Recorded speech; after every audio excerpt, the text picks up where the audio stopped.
All right, welcome to the AdaptX podcast, where we have conversations with individuals who are building accessible businesses, advocating for inclusion, or excelling in adaptive sports. Our intention is never to speak on behalf of those with disabilities, but provide a platform with insights into a more accessible world. Today, we are joined by Joe LeMar. Joe has spent more than 30 years serving as a coach, primarily in cross-country, indoor, and outdoor track and field. In addition to being a coach, Joe has also been a Paralympic medalist and world champion in wheelchair softball. Joe brings his experience and relationships with Special Olympics, Olympics, and Paralympics together to lead the Boston Achilles team, a fully inclusive running club of Boston. Joe, thank you for joining me today. Yeah, thanks for having me. I probably could have fixed the grammar in that. So you're a Paralympic medalist in running activities and then a world champion in wheelchair softball, just to differentiate between the two. But so prior prior to being a Paralympic athlete, you were an accomplished track and field athlete. So maybe taking us back to your early career with running as a whole before you became an adaptive athlete. Yeah, definitely. So, as a kid, I was active in all sports. I was always outside, whether it would be, playing in the neighborhood, playing on the streets, whether it be kickball, kick the can, whatever it was back then, or, running over to the park to jump in a baseball game with all the kids in the neighborhood or onto the basketball court playing basketball. In middle school, I started really getting into soccer. So I was really a big time soccer player then. But I found out one day at the beach that I had a lump on my foot, and we went and had it looked at, and it turned out to be a tumor that needed to be removed. And at that time, you know, I was, just a kid saying, what's going on here? And not having any idea to what a tumor was in the first place, being a growth that could go and affect your entire life. And had the surgery to have it removed. Um, it actually grew back the following year when I was in eighth grade. And at that time, they had to amputate the toe next to my big toe. And I was told at that time that I'd have a hard time walking, never mind running. So hearing that and hearing a doctor tell me that, I decided I had friends that were running cross country. So I'm like, all right, forget about soccer because it's going to be difficult and hurt all the time kicking a ball and everything around. I'm like, let's see if I can get away with running on it. So I ran cross country, indoor and outdoor track, all 3 seasons, almost all 4 years of high school at Brockton High. Um, I ended up becoming New England champ indoors in the mile, which was a huge feat, knowing that the entire time, the year before, the tumor resurfaced again when I was a junior. And I was told at that time that they would definitely have to amputate the foot because it was throughout the entire foot and they could not get it all. Um, and I bided my time. I was literally begging the doctor not to take it right then and there when they wanted to during that cross country season. And I ended up getting away with running cross country and indoors the entire seasons, and then a couple of meets outdoors, and then it was time to have the foot unfortunately amputated my senior year of high school. Were you having to weigh the pros and cons of kind of prolonging that procedure where the doctor's telling you that it could have longer term implications if you didn't get it done sooner? Absolutely, and it could go spread throughout the leg and hearing all those stories, but we were just going constantly back for visits to make sure that we were getting it sized and everything else to know that it wasn't spreading further and everything. So that's the only reason I was able to get away with finishing that indoor season. Yeah. And then you had some setbacks in the years following the initial amputation, correct? You had to have Yep. multiple surgeries to Yep. resolve. So after having the big major surgery and everything, I got back into running, found out about running, which was unbelievable. A nurse actually brought me a Runner's World magazine that had an article in it on the Paralympics. And I was like, this is what I want to do. And I went right to my prosthetist and everything and asked, can you make me a running leg? And they said, no problem. And next thing I got involved, and that was probably took 6 months after the amputation to get into a really good walking leg and everything. I probably went through one or two different sockets throughout the 4 or 5 months. And then, boom, once we got that fit down, everything else was pretty much clear sailing. Um, and I went on to compete in Barcelona in 92 and won the 400-meter run over there. Um, then in 93, I started having a few issues in which I was still growing at the time. So I actually bottomed out and split through the skin and everything else. So I had to have a revision done at that time to go and, you know, lose a couple more inches so that my stump would be fine after that. Before we dive into the Paralympic experience, could you Yep. have competed in high school as an amputee if you had had that surgery earlier? Would you have been able to compete in traditional track and field with a running blade? Oh, I believe I could have. But Yeah. again, I didn't know anything at all about any type of disabled sports. Yeah.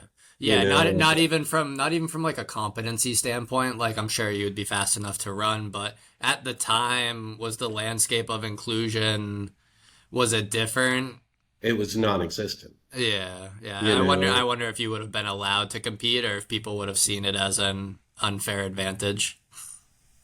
even at the time that I was became, had a running blade and everything else, I was trying to find races and try to find organizations that I could fit into, and I was pushed off to the Special Olympics and they told me, no, you don't belong here.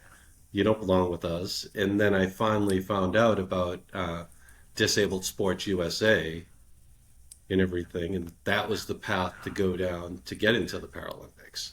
Yeah. But then again, I wish we had, the technology we have now to go on Google and just say, boom, oh, here Mm. we go. It's all opened up to me. Yeah. But nope, there are lots of phone calls and lots of being sent in the wrong directions, and you learned from it. And, again, nowadays they have it a lot easier. What was that qualification process like in 92 or the years beforehand to qualify for Barcelona? So it was pretty much the top three in each event qualified to go on to Barcelona. Coming from a distance background, you know, back then they thought that amputees, leg amputees especially, couldn't run that far at the time. So it was like the furthest event for a below knee amputee was the 400 meters.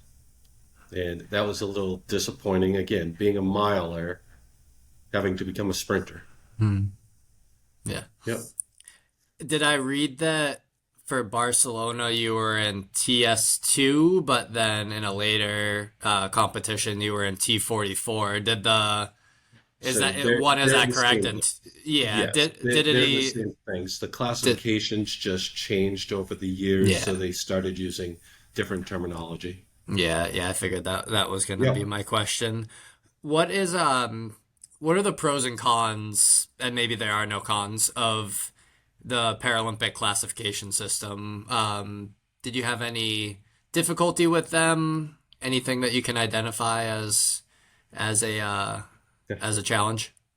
So throughout the years, there were a number of challenges, and it was at certain events, like it was what? It was the 1999 World Championships over in Spain. They had us classified with people with cerebral palsy. And it was like, what are you talking about? How is that fair for them to be running against a leg amputee? And, at that event, I ended up not only losing the 800, but I lost my world record. And it was literally right at the line for a lean to somebody with cerebral palsy. And I'm like, how is this fair? And again, it was the governing bodies at the time that didn't understand the differences or didn't care to look at the differences. All they wanted was for everybody just to compete. So that's what happened. There's probably something to be said about inclusion of abilities while also having a level playing field.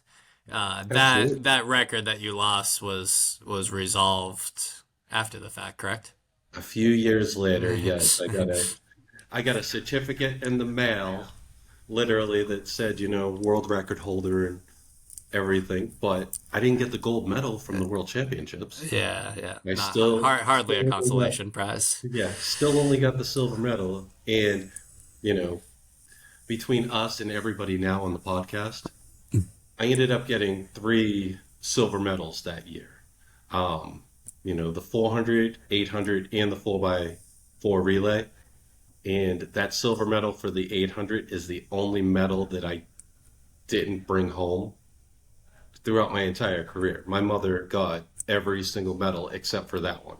And that one went to a little kid over in Spain who he was our helper throughout the entire 2 weeks that we were there and everything. He would go and, you know, carry the laundry bag with all my clothes in it and my water bottle and everything else, my spikes and stuff like that. And he was always assigned to every race of mine. So he ended up getting that medal at It's that fun. time. How has Paralympic competition evolved over the last, I guess, 3 decades, even to more recently? The more recent games were the first ones that were nationally televised, I believe, and I'm sure there'll be even more coverage for the summer game. Yeah, how have you seen that landscape change over the last couple decades? It's great. It's really wonderful to see. You go and see the USOPC now. United States Olympic and Paralympic Committee. Where Paralympics is in there. That wasn't taking place when I was competing. It was just the U.S. Olympic Committee. And the U.S. Paralympic Committee had their own governing body. So seeing that it's at the Olympic level as well as the Olympic and Paralympic Committee overseeing things, it's tremendous to know that they are hand in hand right now, and to know that you know every country that wants to host the Olympics has to go and host the Paralympics those few weeks later. That's a tremendous thing to accomplish and see. And then you start seeing the level of our Paralympic athletes right now. It's like, yeah, let's go and see a couple of, you know, elite basketball players in the NBA go and try playing basketball in a wheelchair, and Yeah, see how they feel a couple of hours after pushing. yeah. How can you dispel that narrative that Paralympic competition is less than or adaptive athletes are less than? You know, right there, less than, it's far from it. If anybody who's a professional at any level, decides to go and challenge a Paralympic athlete who is at that elite level, there's no question they'll realize and get the respect that they are an athlete. Yeah. Yeah, do you think it's useful then as an educational experience for able-bodied individuals, and we'll just use that as a differentiating term, to Mhm. experience and participate in seated and adaptive sports? I think it would be wonderful. I think it should start at a younger age and everything. I think you go and look at some of the models, like Canada goes and has able-bodied kids playing wheelchair basketball all the time in some of their schools. And it's just so that those kids who are physically challenged, who are in need of using a wheelchair and everything, are able to go and have phys ed classes that, allow them to play with their peers. Yeah. It would be great to have that in the US at some of the schools and everything. Even going and looking at, sitting volleyball, for instance, you can go and accomplish. Tennis, anybody can go and accomplish tennis and, know the difference between wheelchair tennis, they get two bounces. Regular tennis, you still only get the one, even though you're playing somebody in a wheelchair. Yeah. I thought I read online that you were part of a committee trying to push for the games in Boston or the games in Massachusetts. Oh Is yeah, that would that, be is there any headway to that? And do you actually see no. that as a logistic possibility? No, that fell apart many years ago, and then it was Paris ended up getting 2024, and Yeah. LA took over 2028. So Yeah. that was our loss, unfortunately. What is the biggest, I guess, barrier or limitation that Boston presents in hosting an event like that? I don't know. You could ask the politicians, unfortunately, who might not have wanted it, and other people that didn't want it, because it would only be great for the tourist industry for the Yeah. future. You Yeah. know, Yeah, no, it's interesting. I mean, I'm sure it's a huge logistical challenge, especially in a city like Boston that's already congested to begin with. But But the it would, events were going to be spread out, and elsewhere. Like Fall River was going to host like the rowing or sailing or something like that. So Mhm. it wasn't like everything was going to be in the center of downtown. Yeah, yeah. What was your transition like from going from a competitive athlete, or I guess maybe at what point did you decide that your competition career should be over and you could transition into your role as a coach? So I wouldn't say that my competition career is over because I still do compete in wheelchair basketball, softball, and football right now. Yeah. Um, but there was, after Sydney in 2000, I got beat by a kid. And I was like, I don't, I don't have it. If I'm not going to be the best, I didn't want it. It's sad to say, but if I wasn't going to be at that elite level in track and field, that's when I knew that it was time to hang up the spikes. And And then then you transition to wheelchair sports. I didn't transition to wheelchair sports for 8 years. I went and knew about him the whole time. I was going all the time to the Brockton VA to support the basketball players that were playing, and they would always ask me to play. But I thought, I'm an amputee. I don't belong in a wheelchair. That's the mindset that I always had. And then, one of the days, one of the guys that was always asking me year after year decided to go and roll over my good foot in his wheelchair, and he said, "What are you going to do about it? There's a chair right over there." And I'm like, "Fine, all right." And then I was hooked. you know he literally handed it to me, the smallest guy on the court handed it to the big guy and everything, and I'm like, I can't let this happen. And you get the competitive juices flowing again, and it was, yep, next thing I knew, I was in the gym 3 times a week playing wheelchair basketball. And What do you then that think? then that carried over into the next season of playing wheelchair softball with those guys.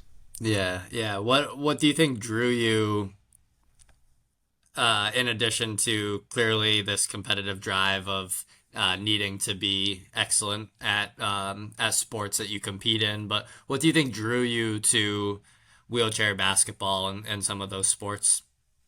Again, it was just the athletes that were out there. They said that I should be doing it and that I belong, and their acceptance of me was huge. And then again, like you said, if you're a competitor, you just are, and you have that drive, and you want to get better, and that's what I saw from then on out. At what point did you start coaching cross country and track and field? So I was coaching the whole time that I was running, so back in the 90s. Yeah. Okay. So I was always coaching cross country, indoor and outdoor track.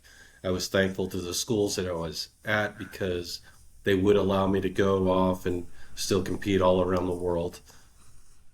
How were your athletes receptive to you as an amputee? Do you think they questioned your ability as a coach? At least, I mean, I guess you have a physical disability that you can still ambulate in and you can still run and you have this prolific and accomplished career. Do you think if you were maybe a wheelchair user trying to coach people on running, it would be received differently? I would hope not. I would hope that if you have the knowledge and ability to be able to coach and you were the best candidate to be in that position, you'd get the job and, the kids would be welcoming of that, Yeah, yeah. you My know, friend Tim, and my friend Tim Morris, who's a wheelchair user, is a track and field coach yeah, up at a high school in New Hampshire, and I nice. know they've had some very very accomplished runners, and he does an awesome job with that. But I sometimes wonder the same thing whether there's any negative beliefs or self-limiting beliefs that people have about coaches. No, I would say definitely not. Again, if you go and you care and you show the athletes that you care and you see their improvement throughout the season, that's what counts. Yeah. What have been maybe your biggest highlights or moments that maybe stick out as a coach? Oh boy, there are way too many. You know, I've had numerous state champions that I've worked with over the years, and I'm not going to name them because I do not want to miss anybody. But they all know who they are, and you know, still in touch with a number of them, thankfully, to Facebook. Facebook is great, even though it crashed earlier today for Yeah, us. it did. Yeah, that was weird. Actually, now that you mentioned that, I was having trouble with it earlier. That's Oh, fine. I hadn't even looked into whether it was a nationwide crash, but um, yes. early 2000s, you coached some Paralympic sports as well at Yes. the Edmonton Games, World Yeah. Championships in Edmonton. So yes, I was selected as the 2001 World Championship coach for amputees over in Edmonton, Canada, and that was, a big thrill and honor knowing that, I had just pretty much finished up my running in Sydney the year before and was able to take on a responsibility like that. And again, seeing the athletes being able to compete and just being there with friends and everything else that were able-bodied athletes. Like Calvin Davis of Dorchester was running the 400 and hurdles and everything else back then at the World Championships, and he's a bronze medalist from 1996 in the 400-meter hurdles. And just rubbing elbows with those guys was pretty good. Are there unique training protocols or approaches that you have to take when training an amputee as opposed to a traditional runner? Like, does Oh the wear yeah, and tear on the body differ? it definitely does. And quality fits is huge. Having it's such an intimate product, having a running blade and everything, and you do need a quality fit. Proper alignment is very, very important because that's what gives that spring and everything else from the running blade. So all those things need to be, looked at properly and, busting out the video cameras and recording everything back then was important. Maybe let's segue into like a fitness environment then. So if you were to go into a gym and want to work with a personal trainer, what would you want them to ask you about your disability, and what would you want to maybe not speak about, just from like an etiquette and a communication standpoint? Again, with going and being in an environment like that, it's an open door policy. The trainer needs to know everything about you, and they should know everything about you. You wouldn't want to keep any secrets because that's how you get hurt. I knew when I was lifting and everything, when I was doing some heavy lifting with squats and everything, I had to get a leg made that could handle that weight. So I wouldn't want my trainer not to know that, because guess what? I get in just on a regular walking leg, and I could snap it and get hurt. So it's those things that, yeah, a trainer needs to go and ask, how much pressure can you put on that? You know, How can a fitness professional be better prepared to support the needs of amputees? Going and again asking any and all questions. Communication's the key. The amputee themselves might not even know, what they don't need for help and assistance. Yeah. The communication is one of the categories in the six C's that you mentioned being integral to your success as an athlete and a coach. Do you want to maybe elaborate on that a little bit? Yeah, so I have my motto is the six C's to succeed: courage, commitment, character, class, confidence, and most importantly, communication. And I look at those, and it's something my high school coach had. He had the five C's. I added the communication because this day and age, it's the most important thing that is needed out there, to get across. But you go and look at it, and you start off with courage. You have to be one willing to step up and do things, making that full commitment. Don't go and be, oh, yeah, maybe so. No, make the commitment, go and get it done. Having that courage, like I said, to go and get it done. The confidence, believe in yourself, having that class, being a class act, being a classy person, showing good sportsmanship and everything. You know, what am I Yeah. missing? I think you hit all six there. I think character, but that goes in with class to a degree. Correct. Communication still seems to be like one of the main barriers to people interacting and more effectively supporting people with disabilities. I don't know, Absolutely. just like a concern of what to say and misspeak or use terminology that's not well received by the individual. Yep. And again, in this day and age, yes, we all are politically correct and looking to be politically correct. But if you're wanting to learn, I tell everybody, I wear shorts year round for a reason. All right, ask me. It's great when I go into a store and the little kid's going, Mommy, Mommy, look at this and everything else. And the mom's like whisking the kid off. And I'm like, oh, let me go and go back there and have a chat and everything because I want the kid to go and ask the question so that he's accepting or she's accepting of somebody later on in life, with a disability. Yeah, and that parental response is basically reinforcing the idea like, oh, don't talk to the person who looks Yeah, different or don't interact with anyone with a disability because you don't want to offend them. But absolutely. I know it might get tiring for someone like you to a degree to like always have to be in that educational position. I know when we talked to Nico, he kind of said like he has no problem having those conversations, but sometimes Right. when he's just doing his rudimentary tasks at the grocery store, he doesn't want necessarily people to come up to him and tell him how inspirational he is for being out at the grocery store. And that's the thing. It's like, yes, in certain roles we are inspirational to people, but do I look at myself that way? No, I'm just going to go about doing my everyday things that I need to get done for myself. Yeah. Yeah. And when did you first become involved with Achilles, which is how I was initially introduced to you a year or two ago? Yeah. Were you involved as an athlete before you became the Boston chapter? So way back when, yes, Achilles went and reached out to getting some of the best amputees around to do a couple of events. One was the Fifth Avenue Mile, and the other was the Ocean to Sound Relay. And they were both in New York.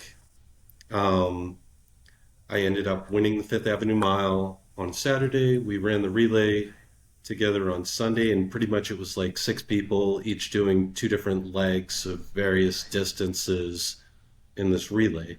Well, they put me in on the first leg for a leg amputee. It was on the boardwalk for 5 miles. And then I got to the handoff area and nobody was there. I probably got 7 miles in when one of the guys jumped out of the van. I'm like, where have you guys been? Oh, we didn't think you were going to be running that fast. I'm like, what are we here for? And then later on that day, I had another 7 mile leg to do for the event. And we did really well.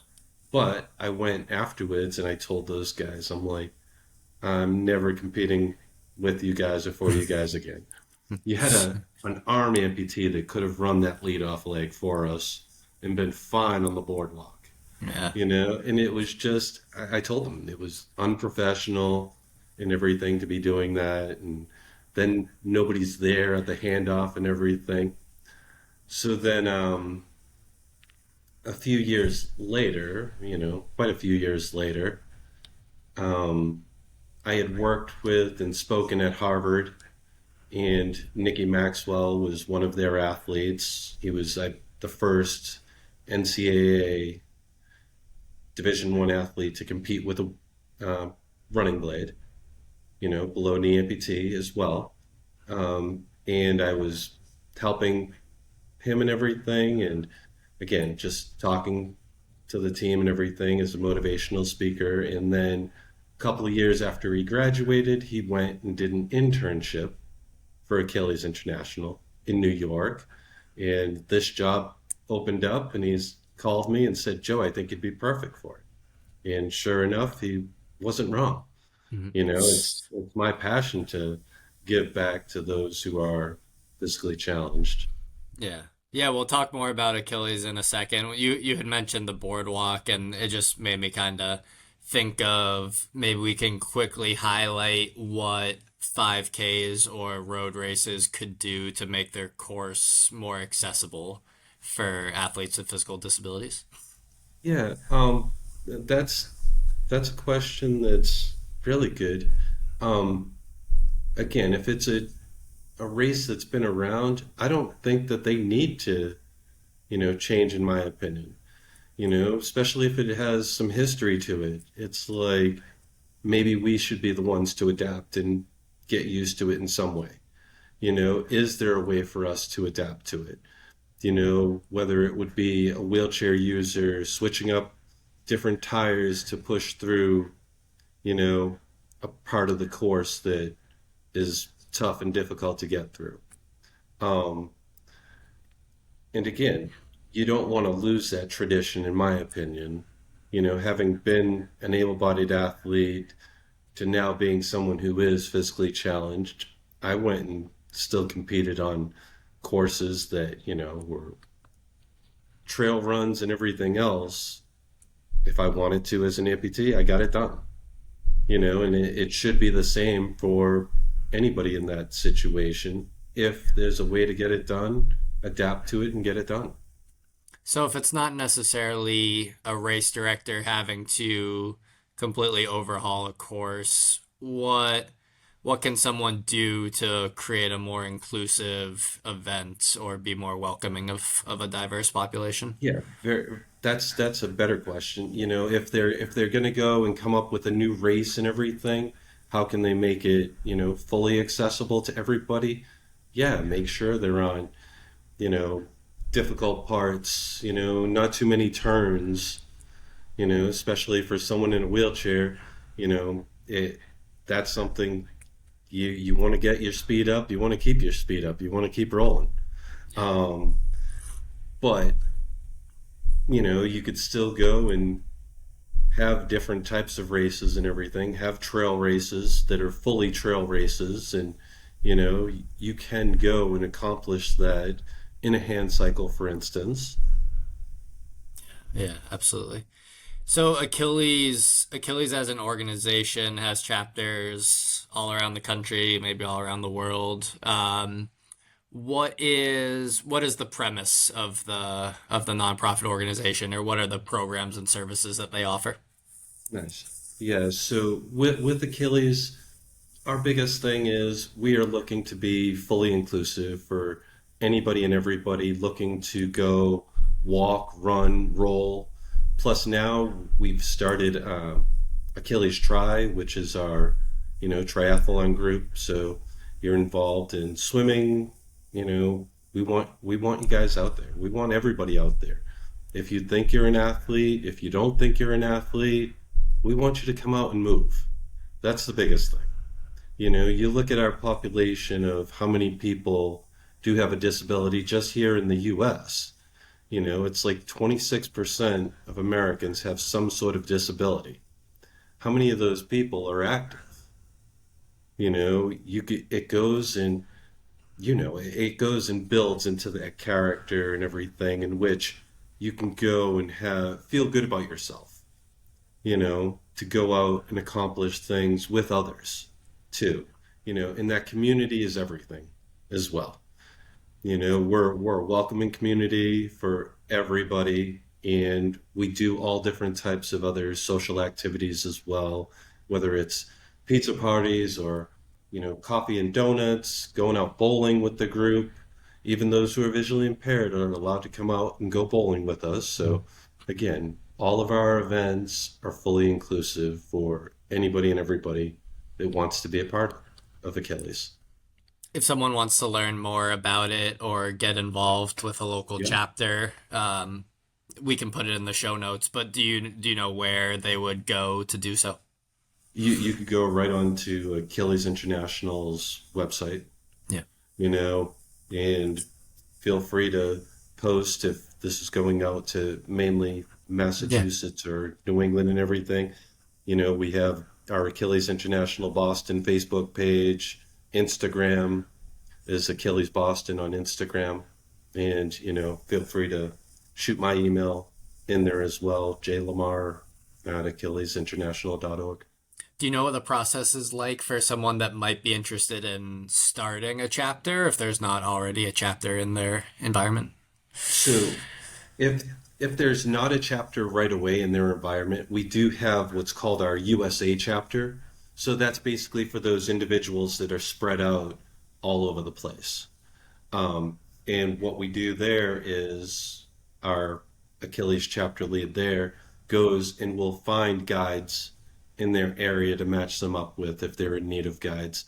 And then again, once we do big events, like if they're racing in Boston, they come and they're part of our family in Boston, and we get the 80 people together and hotel dinners and Red Sox game and everything else. So, How many bibs do you guys have for Boston this year? Do you know? um, how many people competing? Yeah.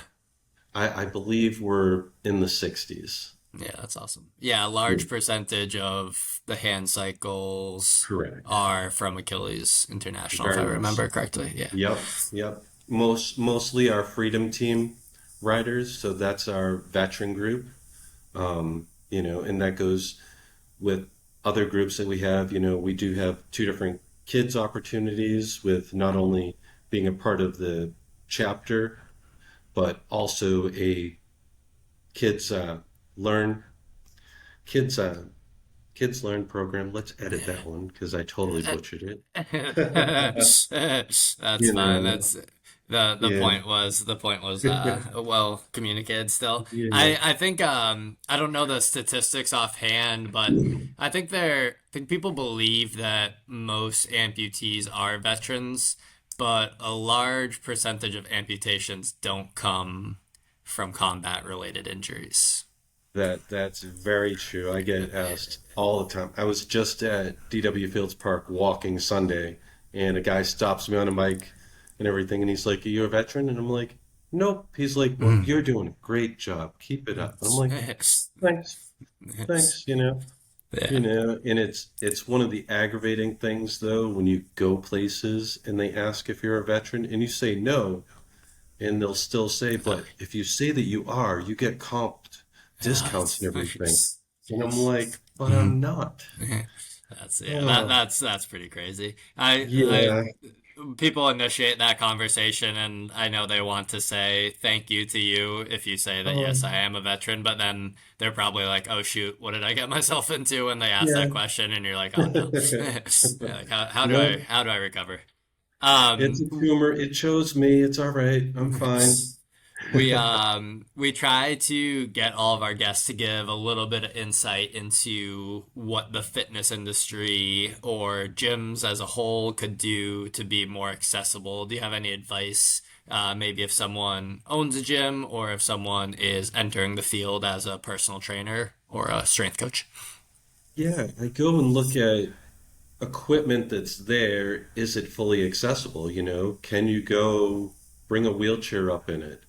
What equipment can you go and have for those athletes, that might need different equipment, than what's normal in a gym and everything else. And some of the easy things are like something like a crank cycle. It doesn't cost that much and everything else. Yet, if an athlete misses out due to the weather and everything in their area, that's something that can be, low budget and allow people who are in wheelchairs to go right into the gym and start cranking to get their work in. Yeah, absolutely. So pieces of equipment, I think sometimes too, uh, there's lower economic investments just culturally among Mhm. the staff and among the community, and the expectation that whether you have a disability or not, you're going to be fully immersed within the community is important as well, which is something like that Achilles promotes. So Yep, absolutely. well, Joe, thank you for sharing your story, sharing your expertise. I'll be leveraging it more over the next couple months as I Nice. prepare for our 5K. We'll stay in touch, and I'll bounce some ideas off of you. But thankful to have you in our network, and thanks for taking the time to talk today. No, you're welcome, Brendan. And for if I have one message to get across to everybody, it would be to let everybody know that sports is for everybody. No matter what your ability, there's always a way to go and adapt to get it done. Thank you for listening to the AdaptX podcast. Our effort to amplify the ideas of our guests and create more inclusive and accessible industries is futile unless these episodes reach a larger audience. If you enjoyed our discussion today, please leave us a rating or a review on whichever platform you use. And if you would like to learn more about AdaptX, the course that we teach to health and fitness professionals and the projects that our organization is working on, you can subscribe to our newsletter through our website, www.adaptx.org. Until next Monday.